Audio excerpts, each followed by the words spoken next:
এই রইল আমার 2 লাখ টাকার চাল।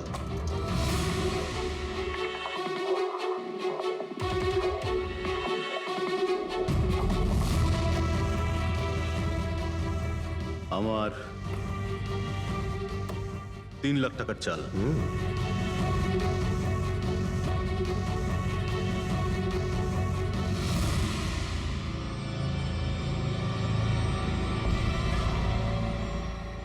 শো, মনে হচ্ছে আজকে আমার দিনটা খুব ভালো। আমাকে হারানো আজ তোমাদের পক্ষে সম্ভবই নয়। সম্ভব না, তাই না? হ্যাঁ, দাঁড়া দেখাচ্ছি।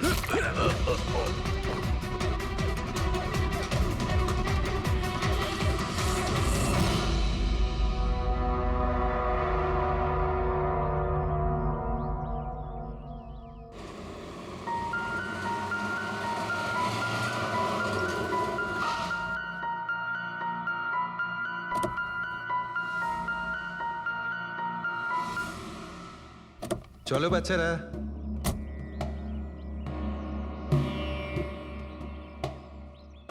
ভীষণ ক্লান্ত লাগছে, এত লম্বা ড্রাইভ। হেমন্ত, তুমি তো জানো আমরা ভ্যাকেশনে এসেছি, তাহলে কিছুদিন তুমি বিশ্রাম করে নিও। ওকে ওকে বাবা, ঠিক আছে, দরজা তো খোলো, আমি লাগেজগুলো নিয়ে আসছি। হ্যাঁ। এসো।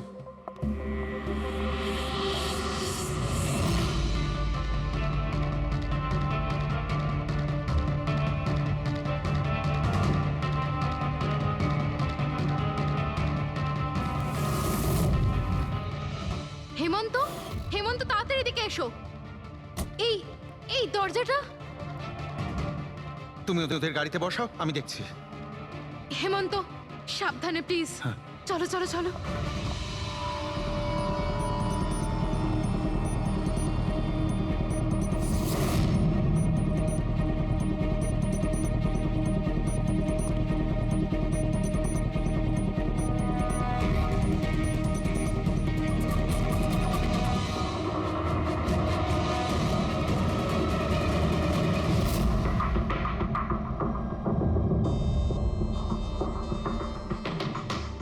তিন চারবার আঘাত করেছে ছুরি দিয়ে।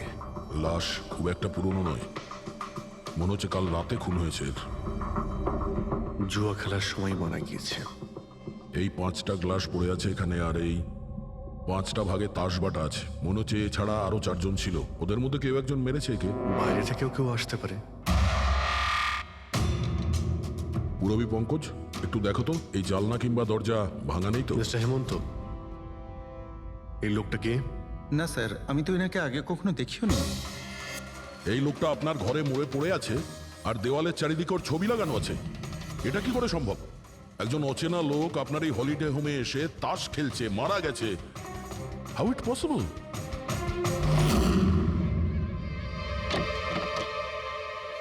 আচ্ছা, এখানে কোনো গার্ড নেই? ছিল স্যার, বহু বছর একজন গার্ড ছিল, কিন্তু ওই মাস চারেক আগে তার মৃত্যু হয়, ব্যাস তারপর থেকে আর কেউ নেই। আমি ভেবেছিলাম যে এবার একজন নতুন গার্ড রাখবো। আমায় বিশ্বাস করুন, আমি একদম সত্যি বলছি। আমি এই ভদ্রলোককে চিনিও না। উনি এখানে কি করছিলেন, ওনার ছবি এখানে কেন টাঙানো, আমি কিচ্ছু বুঝতে পারছি না।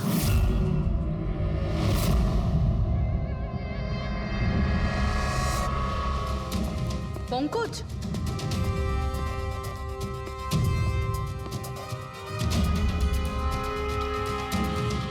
স্যার স্যার, জোর করে তো কেউ ভেতরে ঢোকেনি। হ্যাঁ, পিছনের দরজায় তালা নেই কোনো, আর তার ছিটকানিটা বাইরে থেকে খোলা যায়। ওখান থেকে এসছে ওরা। আর স্যার, এই লিভিং রুমের যে জানলাটা আছে, এর বাইরে একটা কাটার ঝোপ আছে। ঝোপের মধ্যে এইটা পেলাম স্যার, কাপড়ের টুকরো। মনে হচ্ছে কেউ এর উপরে নজর রাখছিল ওখান থেকে, আর তাড়াহুড়ো করে দৌড়তে গিয়ে তখন এই কাপড়ের টুকরোটা ওইখানে আটকে যায়। মৃত ব্যক্তি ছাড়া এখানে আরো 4 জন ছিল, আর একজন লোক বাইরে, সব মিলিয়ে 5 জন। তাহলে এই ক্রাইমের অন্তত 5 জন সাক্ষী আছে। যদি ওই 5 জনের মধ্যে একজনকেও ধরতে পারা যায়, তাহলে জানা যাবে কাল রাতে এখানে কি হয়েছিল। 3 জন লোক আছে যারা এই খুনটা সম্বন্ধে জানে, এবং তারা যে খুন হয়েছে তার ছবি দেখে চিনতে পেরেছেন। কখন আসছে ওরা? একটা সময়। 5 জনের মধ্যে 3 জন প্রথমবারই পাওয়া গেল, নট ব্যাড। আর স্যার ওনারা নিউজ দেখে নিজেরাই আমাদের সঙ্গে দেখা করতে এসেছিলেন। অসাধারণ ব্যাপার। সমাজে যদি বাজে লোক থাকে, ভালো লোকও অনেক আছে স্যার। কিন্তু ওরা কাল রাতে রিপোর্ট লেখালো না কেন? স্যার স্যার এরা ওই তিনজন, প্রীতম, রণবীর, বিক্রম। প্রীতম, রণবীর আর বিক্রম, তোমরা সবাই জানো ওই খুনটার ব্যাপারে। স্যার। তিনজনের আলাদা করে স্টেটমেন্ট নাও। স্যার, যখন সিডের খুন হয়েছিল তখন আমি ওখানেই ছিলাম। সিড, ওর নাম সিড ছিল? হ্যাঁ স্যার। স্যার, আমি ওদের চিনতামও না। কালকে প্রথমবার ওদের সাথে দেখা হয়েছে, আর কালকেই খুন হয়ে গেল। এক মিনিট, সব কিছু ঠিক মতন বলবে। স্যার, আসলে ওই যে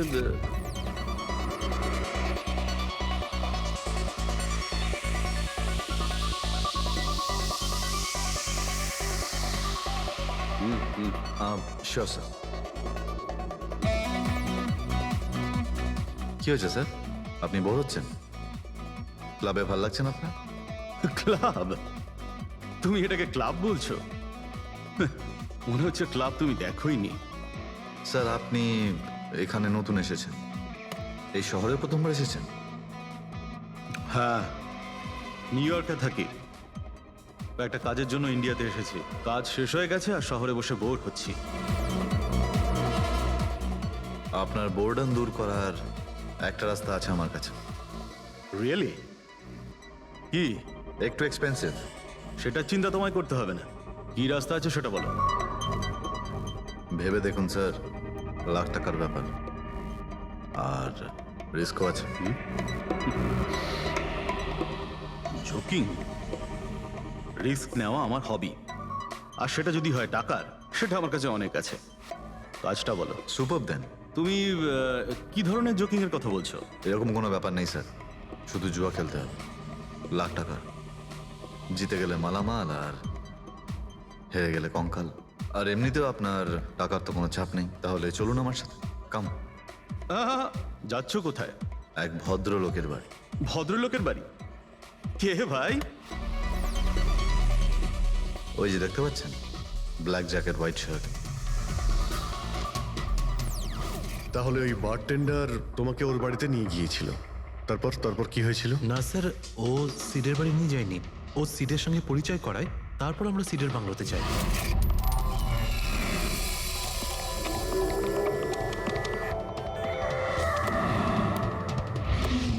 আর যখন আমরা ওখানে পৌঁছলাম তখন আগে থেকেই দুজন ওখানে ছিল।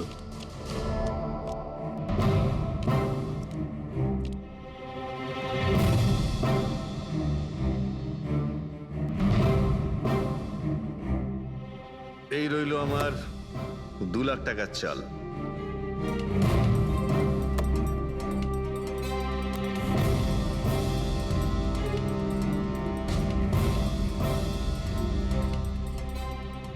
শো দেখা। দারুণ ব্যাপার ভাই। কি খেয়ে বসেছিস? জিতেই চলেছিস।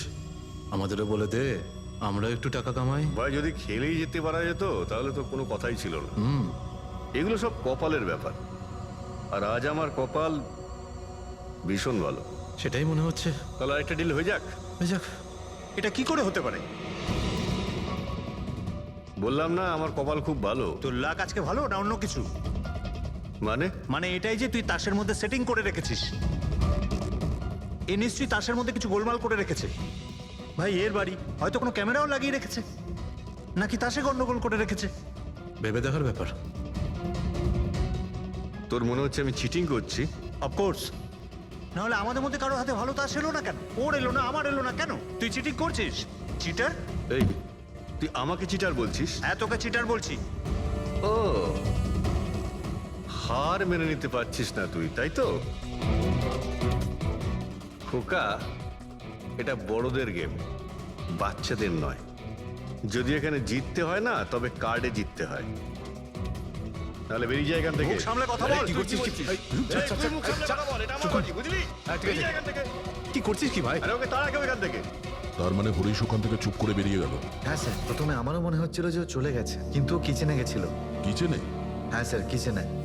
যখন ও কিচেন থেকে বেরোলো তখন ওর হাতে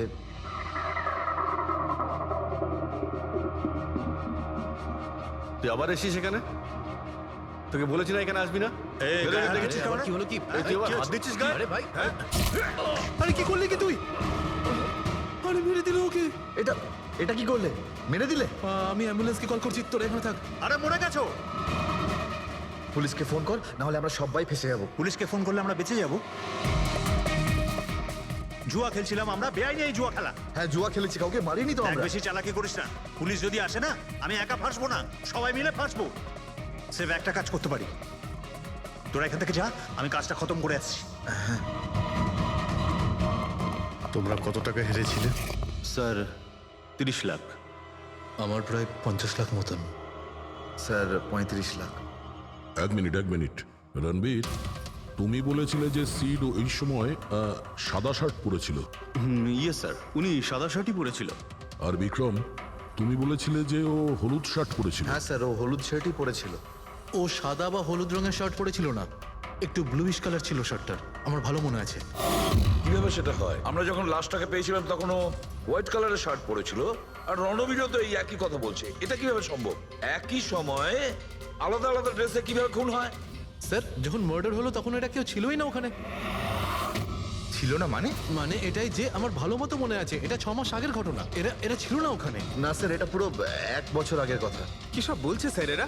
খুন তো কাল রাতে হয়েছে, তাই না? এক্স্যাক্টলি, খুনটা গতকাল রাতেই হয়েছিল। আর সেই সময় উনি সাদা রঙের শার্টই পরেছিলেন। এক মিনিট, এসব তোমরা কি বলছো?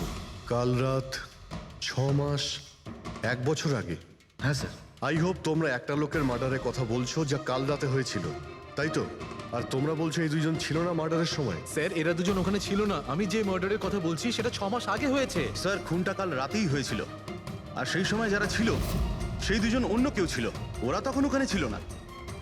হ্যাঁ স্যার, ওরা ঠিক বলছে, আমিও চিনি না এদেরকে। তোমরা তিনজনের সিডের কথাই বলছো তো? আর মার্ডার হওয়ার আগে ও তোমাদের সঙ্গে চেরিস ক্লাবে দেখা করেছিল তো? আর তারপরে ও তোমাকে হেমন্ত বিলায় নিয়ে গেছে। না না স্যার, ও আমাকে সংকল্প ম্যানশনে নিয়ে গেছিল। আর সেটা ওই কীর্তি হিলসে, হ্যাঁ কীর্তি হিলসে ছিল।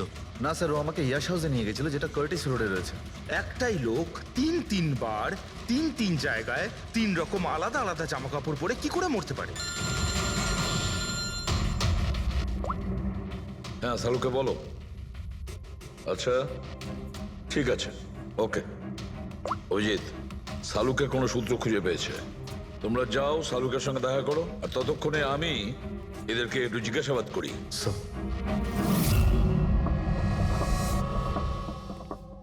হ্যাঁ, এসো ভাই, এসো। দেখো আমি কি পেয়েছি। আরেকটা কথা বলতে হবে, এই কেসটা বড় অদ্ভুত। হ্যাঁ ডক্টর সালুকে, কেসটা তো খুবই অদ্ভুত, আর যেগুলো আমরা জানতে পেরেছি ওগুলো। আরে না ভাই, ওইটাও তো অদ্ভুত নয়। আমি যেটা তোমাদের বলতে যাচ্ছি সেটা অদ্ভুত। হ্যাঁ, কি হলো? তুমি এদিক ওদিক কি দেখছো? কিছু না। ঠিক তো? না, আমি আপনার কথাই শুনছি। কি বলছেন স্যার? ও আচ্ছা, হ্যাঁ, তো আমি কি বলছি? ও হ্যাঁ, অদ্ভুত।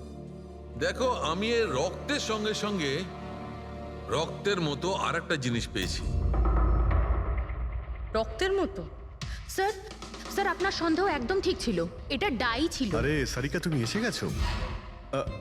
মানে আমি বলতে চাইছি, কি বলছো তুমি? লাল ডাই? কি করে? আরে বাহ, কনসেন্ট্রেশন ফিরে পেয়েছো তুমি? আরে আমার কনসেন্ট্রেশন কোথায় গিয়েছিল? তোমরা সব সময় না আমার পিছনেই পড়ে থাকো। ও আচ্ছা। আমি সিডের বডি থেকে এই প্লাস্টিক ব্যাগটা পেয়েছি। এই ব্যাগ ওর শার্টের ঠিক নিচে ওর বডির সাথে টেপ দিয়ে আটকানো ছিল। আর এই ব্যাগটাতেই একদম রক্তের মতো ডাই রাখা হয়েছিল। এটা তো ঠিক ওই রকমই যেটা ফিল্মের শুটিংয়ে ইউজ করা হয়। বা হয়তো নাটকে। নাটক? হ্যাঁ, নাটকে। যতদূর আমরা জানতে পেরেছি তাতে এটা পরিষ্কার যে সিড একজন ঠক ছিল। সিডা তার সঙ্গীরা মিলে জুয়া আর মার্ডারের নাটক করে লোকেদের ঠকাতো। তার মানে এসবের মধ্যে ওই বারটেন্ডারও যুক্ত ছিল। ও জেনে বুঝে বড় লোকদের ফাঁসিয়ে এখানে এই কার্ড পাঠিতে পাঠাতো, আর তারপরে এই মার্ডারের নাটক। তো এই জন্য রণবীর, বিক্রম আর প্রীতম আলাদা আলাদা জায়গায় আলাদা আলাদা সময় এর মার্ডার দেখেছে। আর ওরা এসব অনেক আগে থেকেই করছে, কিন্তু কাল রাত ওদের নাটক বাস্তবে পরিণত হয়। প্রতিবারই একটা নতুন বাংলো, নতুন লোক ঠকানোর জন্য। আর বাকি সব সেম, একই খেলা, একই ঝগড়া, আর সেই একই সিটের মার্ডারের নাটক। লোকেদের কাছ থেকে টাকা নিয়ে পুলিশ কেসে নামে লোকেদের ভয় দেখিয়ে বের করে দেওয়া, সব কিছু সেম টু সেম। প্ল্যান তো খুব ভালো ছিল, কিন্তু কালকে হঠাৎ মার্ডার কি করে হয়ে গেল? কারণ কালকে রাতে একটা গন্ডগোল হয়েছে। মানে 1 মিনিট।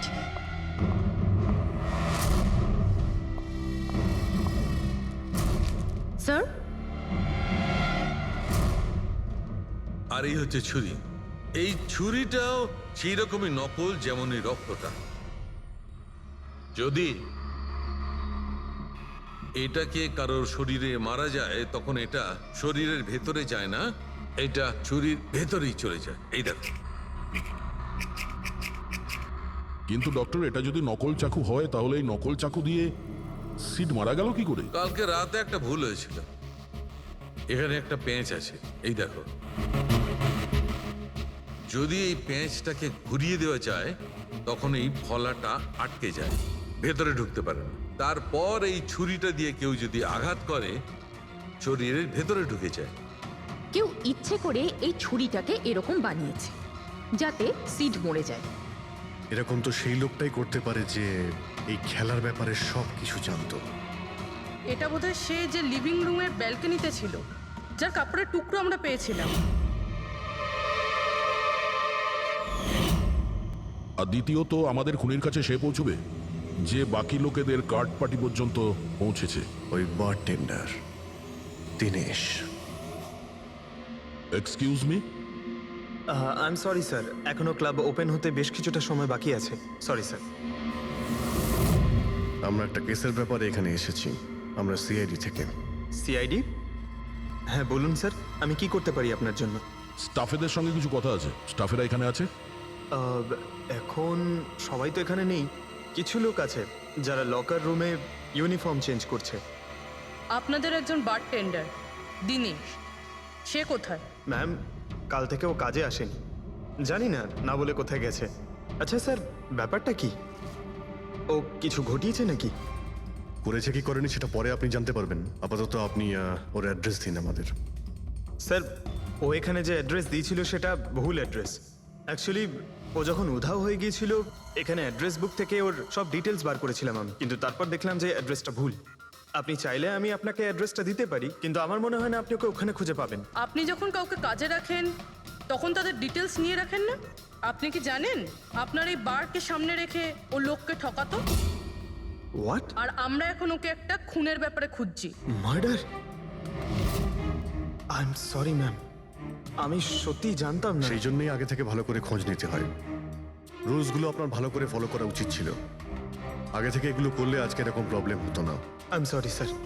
আচ্ছা, এই দিনের সম্পর্কে আর কি বলতে পারো? কিছু জানো ওর সম্পর্কে? না স্যার, তেমন বিশেষ কিছু নয়, কারণ ও খুব কম কথা বলতো, বেশিরভাগ চুপ করেই থাকতো। সেই জন্য ওর বন্ধু কম ছিল, শুধু এক মেয়ে ছাড়া, মানসী। ও এখানে ওয়েট্রেসের কাজ করে। ওদের মধ্যে ভালো ভাব ছিল, যদিও ওরা দুজনে কোনোদিন এটা প্রকাশ করেনি, কিন্তু আমার মনে হয় যে ওদের মধ্যে প্রেমের সম্পর্ক ছিল। তো আপনি মানসীকে জিজ্ঞেস করেননি কি ছিল ওদের মধ্যে? জিজ্ঞেস করেছিলাম ওকে, কিন্তু ও নিজেও জানে না। কোনো ব্যাপার না, মানুষকে একবার ডাকুন তো। ঠিক আছে স্যার। স্যার, মানসী। মানসী, দিনেশ তোমার বন্ধু ছিল? ছিল মানে? ও ঠিক আছে তো? দেখো, একটা খুন হয়েছে, আমরা সন্দেহ করছি দিনেশ ওটাতে ইনভলভ আছে। আমরা ওকে খুঁজছি। তুমি জানো কোথায় আছে ও? আমি নিজেই অনেক টেনশনে আছি, ওর ফোনও লাগছে না। আর ও এখানে যে অ্যাড্রেসটা দিয়েছিল সেটাও নকল। আর আপনারা বলছেন যে ও কোনো মার্ডারের সাথে যুক্ত? আচ্ছা, আপনি তো ওকে খুব ভালো করেই জানতেন না? হ্যাঁ স্যার, আমরা একে অপরকে ভালোবাসতাম আর আমরা বিয়েও করতে চলেছিলাম। সেই জন্য ও কিছু টাকা জোগাড় করতে চাইছিল। আচ্ছা, ও এই টাকাটা ক্লাবের চাকরি থেকে জমাচ্ছিল নাকি অন্য কোনো সাইড বিজনেস ছিল ওর? চাকরি ছাড়া ও শেয়ার বিজনেসে ওর টাকা লাগিয়েছিল। আর আমাকে বলতো যে ও অনেক টাকা রোজগার করছে, আমাকে দামি দামি গিফট দিত আর দামি দামি রেস্টুরেন্টও নিয়ে যেত। তো ও তোমায় ওর ঠকানোর বিজনেসের ব্যাপারে কিছুই বলেনি? ওর কোনো ছবি আছে তোমার কাছে? হ্যাঁ আছে।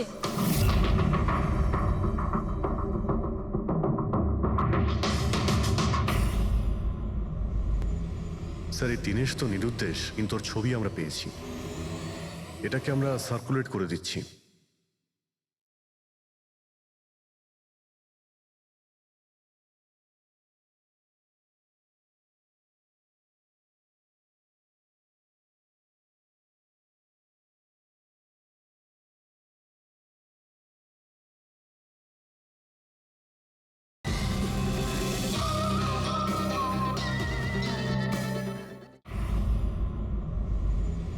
স্যার এই দিনেশ তো নিরুদ্দেশ, কিন্তু ওর ছবি আমরা পেয়েছি। এটাকে আমরা সার্কুলেট করে দিচ্ছি। হ্যাঁ করাও অভিজিৎ, করাও। তিনজনের স্কেচ তো করা হচ্ছে। একটা কথা তো পরিষ্কার যে চারজন সবাই একসঙ্গে কোনো গর্তে লুকিয়ে বসে আছে। হ্যাঁ স্যার। স্যার এটা ঠক কিন্তু খুনি নয়। ভুল করে এদের হাতে খুন হয়ে গেছে। 100% এটা ভয় পেয়েই কোথাও লুকিয়ে রয়েছে। ব্যাস এই ভয়টাকেই আমাদের কাজে লাগাতে হবে। এমন ভাবে ভয় দেখাতে হবে যে ওরা নিশ্চয়ই কোনো ভুল করে থাকবে আর আমরা খপ করে ধরে ফেলবো। স্যার। স্যার হ্যাঁ স্কেচ তৈরি। ওকে স্যার, হ্যাঁ এই তিনজনই জুয়ারি, আর যে ছুরি মেরেছে সে হলো হরিশ। একটা কাজ করো, এই তিনটে স্কেচই আর ওই বারটেন্ডারের ছবি প্রতিটা police station, railway station, bus stand, লজে সব জায়গায় পাঠিয়ে দাও। আর সমস্ত নিউজ চ্যানেলেও পাঠিয়ে দাও। আর ওদেরকে জানিয়ে দাও যে 24 ঘন্টা যেন এদের ছবি দেখানো হয়। প্রত্যেকটা বাড়িতে এদের ফটো দেখাতে হবে। তারপরে দেখবো কতদিন লুকিয়ে থাকে আমাদের হাত থেকে। এই 4টে ফটো খুব ভালো করে দেখুন। এই 4জন এই হত্যাকাণ্ডে জড়িত।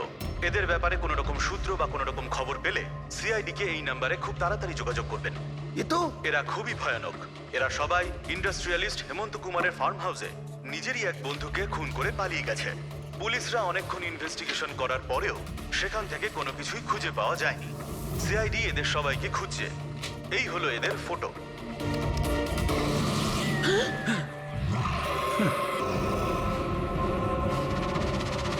ভাই শোন না, ম্যাচটা চালু কর না, ম্যাচ হচ্ছে।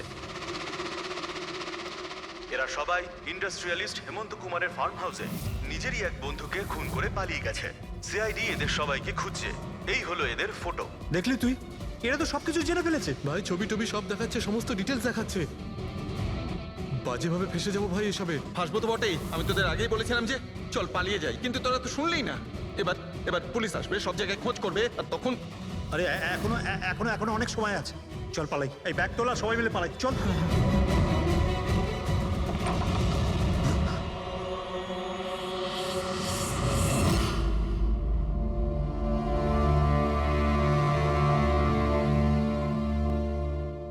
স্যার, সিট তো আমার খুব ভালো বন্ধু ছিল, আমার পার্টনার ছিল, সব কিছু ঠিকঠাক চলছিল। এতদিন ধরে কোনো গোলমাল হয়নি। ওই রাতে কি যে হলো, আমি তো অন্যান্য বারের মতোই নকল ছুরিই মেরেছিলাম, কিন্তু মানে মানে জানি না কিভাবে কিভাবে মরলো, আমি জানি না। এও জানে না। ওসব নাটক বন্ধ করো আর সত্যি করে বলো। বলো। স্যার, আমরা ধনী আর এনআরআই লোকদের বোকা বানিয়ে ঠকাতাম, আর দিনেশ ওই জেডিস ক্লাব থেকে এই ধরনের বোকাদের সিডের কাছে আনতো। তারপর আমরা সেই বড় লোক এনআরআই লোকগুলোকে কোনো খালি নির্জন বাংলোয় নিয়ে যেতাম, যেটা আমরা প্রথম থেকেই সিডের বাংলোর মতো সাজিয়ে রাখতাম। হ্যাঁ স্যার, আমার একটা বিজনেসও আছে স্যার, রিয়েল এস্টেটের বিজনেস। তাই স্যার এই কাজের জন্য এরকমই খালি শুনশান বাংলোর খোঁজ করতাম আমি স্যার, আর তারপর অ্যাভেলেবেল করাতাম এই কাজের জন্য স্যার। স্যার প্রথমে আমরা মুরগিকে জিততে দিই, আর তারপর যখন সে ভরসা পেয়ে যায় তখন সিট জেতা শুরু করে দেয়। এই সব কিছু প্ল্যান থাকতো স্যার, সিট জিততেই থাকতো, আর আমি আর ওরা আমার মধ্যে ঝগড়া শুরু হতো, আর আমি রেগে গিয়ে ওকে খুন করে দিতাম, মানে মিথ্যে করেই। এসব দেখে ধনী এনআরআই লোক ঘাবড়ে যেত আর ওদের টাকা পয়সা ফেলে পালিয়ে যেত। উঠে পর, নাটক শেষ, চলে গেছে ও।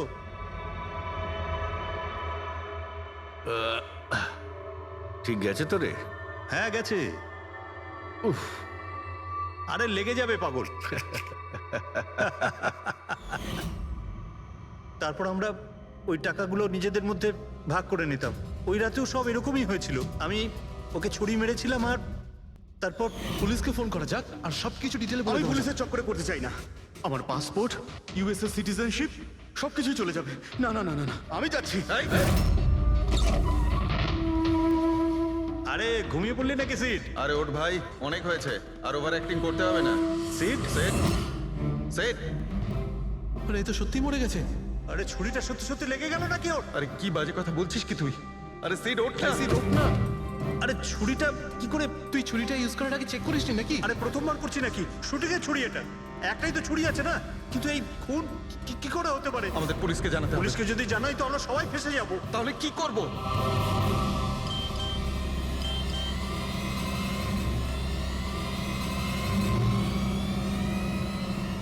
তোর খেলাটা ভেস্তে গেছে ভাই। কি? এই এই এটা দেখ, এই দেখ ফটো আছে। আরে আমি এই ফটোগুলো এখনই পাঠাচ্ছি পুলিশের কাছে অ্যাড্রেস সহ। ওরা এক্ষুনি ওখানে এসে পড়বে। তোর খুব শখ হয়েছিল না খেলা? এবার দেখি পুলিশের সাথে কেমন লুকোচুরি খেলিস। তুমি বলছো যে তোমরা ওখানে টাকা ফেলে পালিয়ে গিয়েছিলে? হ্যাঁ স্যার, পুরো 90 লাখ টাকা ছিল স্যার। আমরা সব ফেলে পালিয়েছিলাম। কিন্তু আমরা তো ওখানে কোনো টাকা পাইনি। আমি কিছু জানি না ম্যাম। ওই টাকাটা কোথায় গেছে, ওই নকল ছুরিটাই বা আসল কি করে হয়ে গেল, সিডের খুন কি করে হয়ে গেল, আমি কিচ্ছু জানি না ম্যাম। কেউ তোমাদের জালে তোমাদেরই ফাঁসিয়ে দিয়েছে, বুঝেছ? দেখো, এমন কেউ আছে যে তোমাদের এই খেলার ব্যাপারে সব কিছুই জানতো। ওই ছুরিটা নিয়ে কোনো গন্ডগোল করেছিল আর তাতেই সিট মারা যায়। আর ওই দিনেশ, ও কোথায়? সিড মারা যাওয়ার পর আমি দিনেশকে ফোন করেছিলাম। আমার কথা শুনে ও খুব ঘাবড়ে গেছিল। বললো কি যে ওই শহর ছেড়ে চলে যাবে। দিনেশ তো তখন থেকেই উধাও। তাহলে কি পুরো প্ল্যানটা আবার দিনেশ করেনি তো? ওখানে রণবীরকে পাঠায় আর হরিশের ছুরিটাই চেঞ্জ করে দেয়, আর তারপরে দিনেশ ব্যালকনিতে লুকিয়ে পড়ে। আর ওখান থেকে দিনেশ ফটো তুলেছে স্যার, আর হরিশকে পাঠিয়েছে। আর তারপর বলেছে যে পুলিশ আসছে, তাই এরা সব ভয় পালিয়ে গেছে। 90 লক্ষ টাকা ছেড়ে পালিয়ে গেছে। তার মানে দিনেশ আমাদের সাথে বেইমানি করেছে। বাহ, সবাইকে ঠকায় যে লোক, যখন তাদের সাথে এরকম হলো খারাপ লাগছে।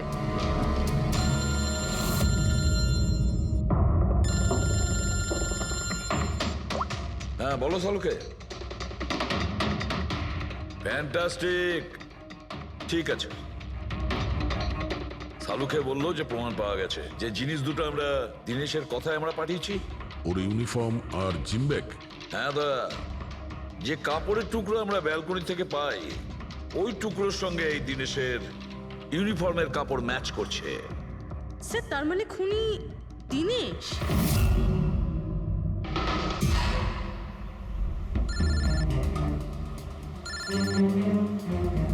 এসিপি স্যার,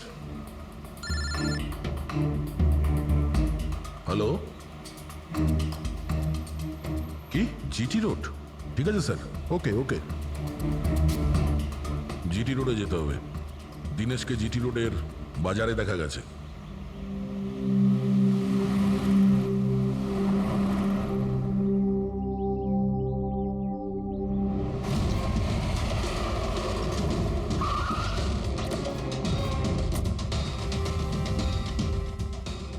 ভাই, এই লোকটাকে দেখেছো এখানে?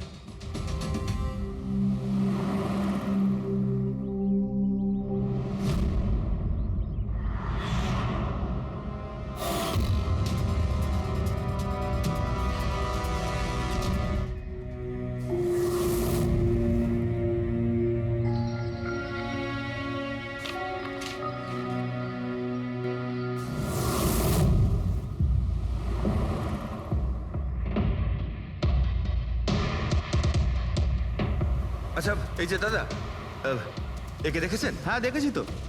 কোথায়? ওই তো ওখানে দাঁড়িয়ে রয়েছে। আগে? হ্যাঁ আগে। থ্যাঙ্কস থ্যাঙ্কস, চলো। মা, বাবা, আমায় ক্ষমা করে দিও।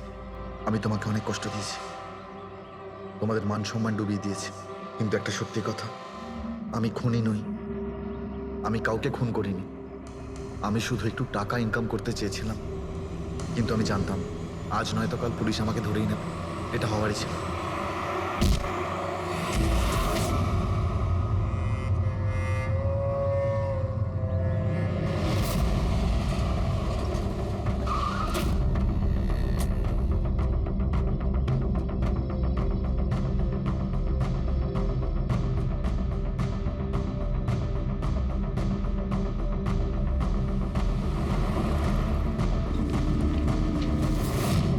ক্ষমা করে দাও, এই বদনাম নিয়ে বেঁচে থাকার থেকে মরে যাওয়া ভালো। স্যার আমরা সিসিটিভি ফুটেজ চেক করে দেখেছি, ওকে দেখে ওখানে ডিপ্রেসড মনে হচ্ছিল। স্যার মনে তো হচ্ছে না কেউ ওকে ফোর্স করেছিল, ও নিজের ইচ্ছেতেই মারা গিয়েছে। সুইসাইড নোট পড়ে তো মনে হচ্ছে স্যার ও এই কাজের ব্যাপারে খুব লজ্জিত ছিল। ও এ ব্যাপারে জড়িত তো ছিল, কিন্তু সিটকেও মারেনি। স্যার দিনেশ নয় তো আর কে হতে পারে? এদের এইসব খেলার ব্যাপারে আর তো কেউ জানতোই না। এরকম ব্যাপার নয় তো যে এরা যাদেরকে ঠকিয়েছিল ওদের মধ্যে কেউ এদের থেকে প্রতিশোধ নিচ্ছে? হতে পারে। একটা কাজ করি, আমরা বোর্ডের ওপর পুরো সাসপেক্টদের নাম লিখি, ওদের ফটোগুলো ওই সাসপেক্ট মানে ওই এনআরআই যাকে হরিশ আর তার দুই বন্ধু মিলে ঠকিয়েছে,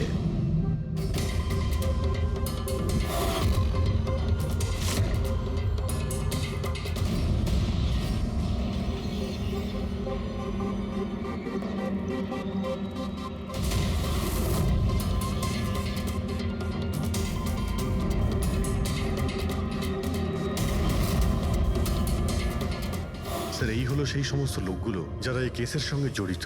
অভিজিৎ খোঁজ নিতে হবে খুনের সময় এরা কোথায় ছিল। পুরো ইনফরমেশনটা আমরা এয়ারপোর্ট ইমিগ্রেশন থেকে পেয়ে যাব। স্যার এই ফটোগ্রাফে যে 8 জন লোক আছে সেই সময় তারা ইন্ডিয়াতে ছিলই না।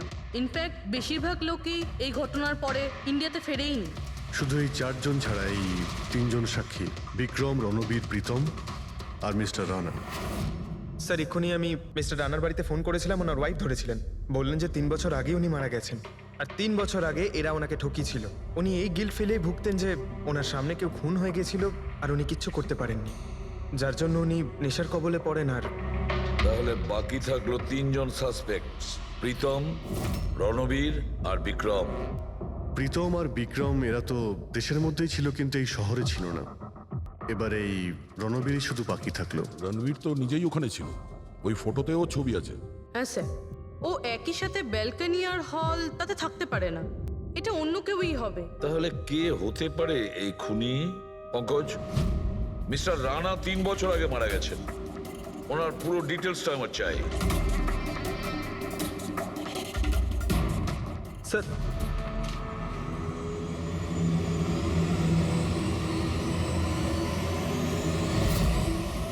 এটা কোনো একজন লোকের কাজ নয়, অন্য কেউ আছে যে ওর সঙ্গে কাজটা করেছে। আমার তো মনে হচ্ছে যে খুনি আমাদের চোখের সামনেই আছে, শুধু আমরাই ওকে দেখতে পাচ্ছি না। ইয়েস, খুনি তো আমাদের সামনেই ঘুরছে। কি কথা বলেছো ফ্রেডি, সুপার। আমি স্যার? হ্যাঁ তুমি। খুনি সত্যিই আমাদের চোখের সামনে ঘুরছে, কিন্তু আমরা ওকে দেখতে পাচ্ছি না। কিন্তু এখন আমি বুঝতে পেরে গেছি। হোটেলে যাই। হোটেল? হ্যাঁ হোটেল। থিওরি হিসেবে ওর হোটেলেই থাকার কথা। একবার যদি জানতে পারি যে খুনি ওই, তাহলে ওর সঙ্গী আর জুয়োর টাকা সব পেয়ে যাবো। তাহলে চলুন স্যার, তাড়াতাড়ি যাওয়া যাক আর ওকে ধরে ফেলি গিয়ে। ধরবে না ওকে, ওর ওপর নজর রাখতে হবে। আর হ্যাঁ, যদি বেশি চালাকি করে তাহলে ছাড়বো না ওকে।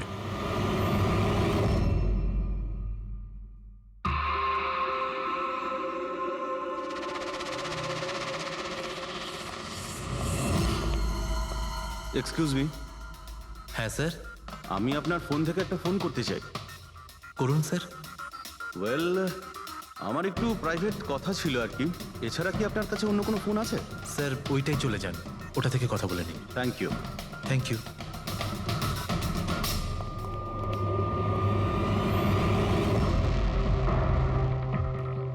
শোনো ভাই।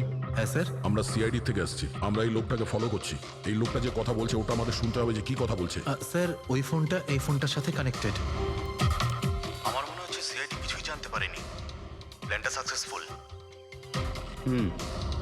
আমাদের প্ল্যানটা খারাপ করার শুধু একটাই লোক ছিল, আর সে ছিল দিনেশ।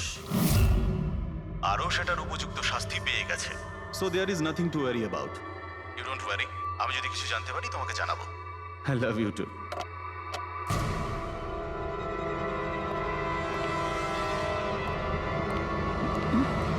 এই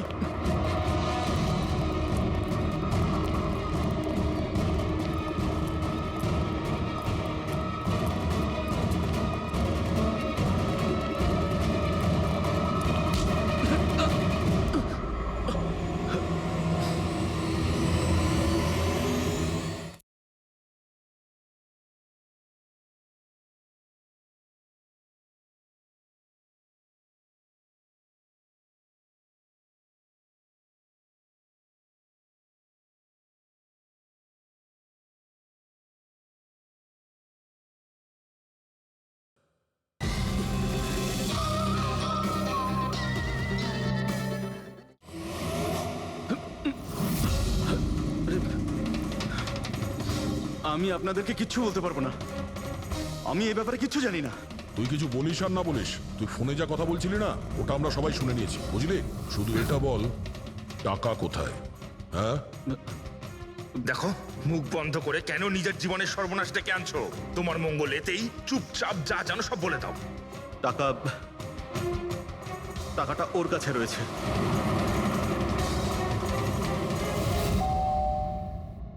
একটু দেখ তো মা, কে বেল বাজাচ্ছে? হ্যাঁ মা।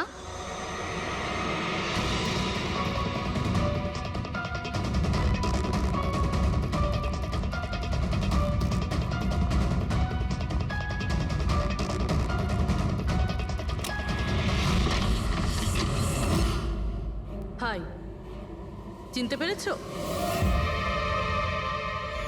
স্যার, মানসী। অ্যাকচুয়ালি আমরা আপনার বাড়ির তল্লাশি নিতে চাই। Search warrant. কি ব্যাপার, আপনারা কারা? সিআইডি, আমাদের কাছে আপনার বাড়ির তল্লাশির অর্ডার আছে। কিন্তু আমরা কি করেছি? আপনারা এখানে কেন এসেছেন? খুব তাড়াতাড়ি জানতে পারবে। চেক করো।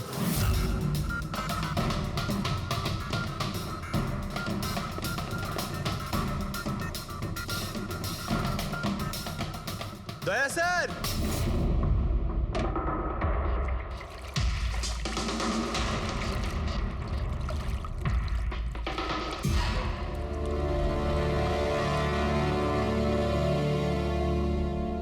চলো।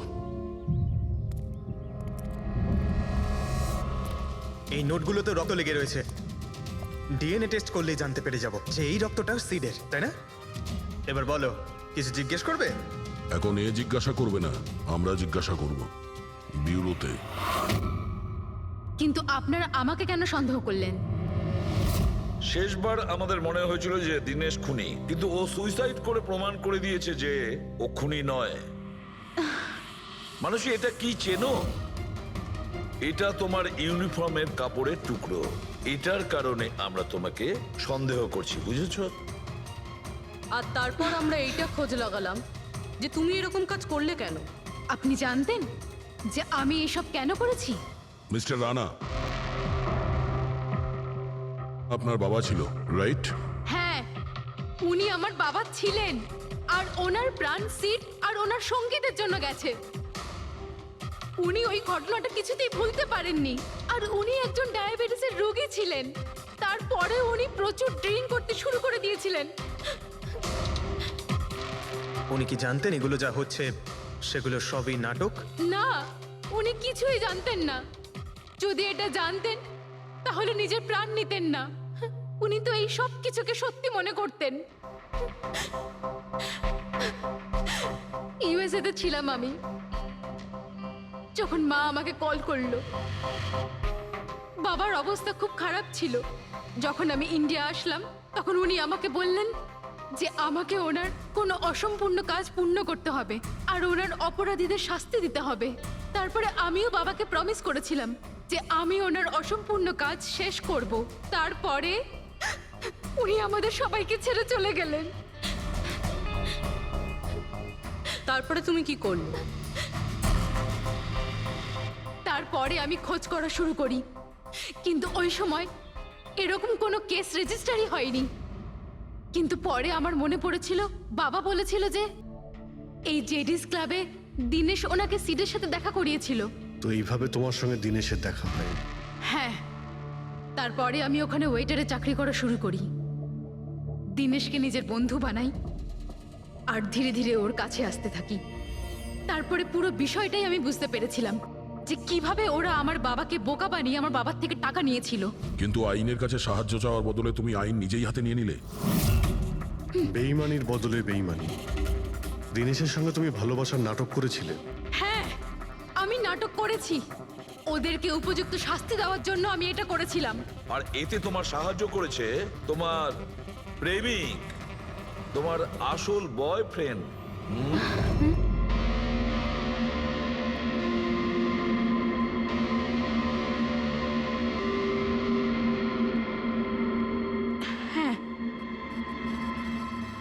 আমরা দুজনে মিলে প্ল্যান করেছিলাম। রণবীর ওই রাতে জেনে বুঝে বোকা হয়েছিল। আর ওই ছুরিটাকে খারাপ করেছিল। যদি এই পেঁচটাকে ঘুরিয়ে দেওয়া যায় তখন এই ফলাটা আটকে যায়। ওই ছুরিটাকে আমি খারাপ করেছিলাম আর ব্যালকনি থেকে লুকিয়ে ফটো আমিই নিয়েছিলাম। তারপরে আমি ওই ফটো হরিশকে পাঠিয়েছিলাম আর ওদেরকে ওখান থেকে তাড়িয়ে দিলাম। আর আমি টাকাগুলো নিয়ে ওখান থেকে বেরিয়ে পড়লাম। আমি আমার বাবাকে দেওয়া প্রমিস পূরণ করেছি। ওই টাকাটা আমার বাবার ছিল। আমি ওনার প্রতি ন্যায় করেছি। ভুল। ওই ন্যায় বিচার করা তোমার কাজ নয়, সেটা করবে আদালত। তুমি আইন নিজের হাতে নিয়েছিলে আর একটা খুব মস্ত বড় অপরাধ করেছো। আইন তোমাকে কঠোর থেকে কঠোরতম শাস্তি দেবে। তোমাদের দুজনকে কঠোর শাস্তি দেবে।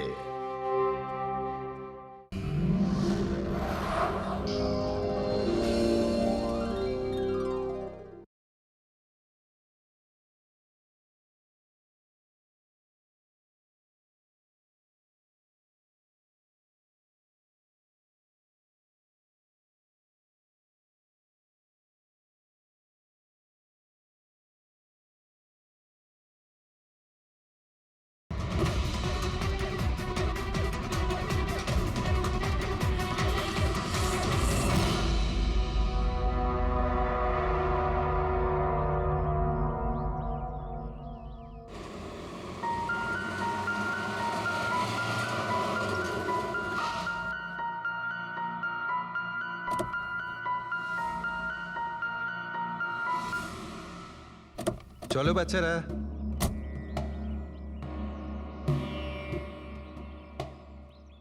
ভীষণ ক্লান্ত লাগছে, এত লম্বা ড্রাইভ। হেমন্ত, তুমি তো জানো আমরা ভ্যাকেশনে এসেছি, তাহলে কিছুদিন তুমি বিশ্রাম করে নিও। ওকে ওকে বাবা, ঠিক আছে, দরজা তো খোলো, আমি লাগেজগুলো নিয়ে আসছি। হ্যাঁ। এসো।